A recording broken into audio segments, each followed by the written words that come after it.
ఇబ్బంది లేకుండా ఇస్తా అని చెప్పి మాట ఇచ్చినవా?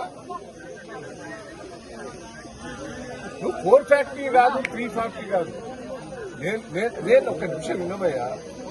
అరే నేను రోడ్డు మీద కూర్చుంటా, నేను ఆడోళ్ళ కొద్ది మోగుతుంది. మళ్ళీ నేను విను ఒకసారి నిమిషం.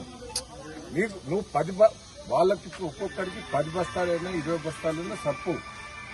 10 ఎకరాలు ఉన్నాడు, 5 ఎకరాలు ఉన్నాడు, 20 ఎకరాలు ఉన్నాడు. నేను ఆఖరికి ఏమన్నా మీ చేతిలో ఏం లేదు, మా రేవంత్ రెడ్డి ఆగమనం చేసింది, దాని గురించి నేనేం అనలేదు.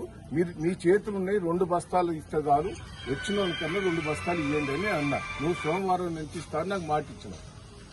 మరి ఏమైంది? ఒక్కొక్కటి ఏంది? నువ్వేమని మాట ఇచ్చినావు?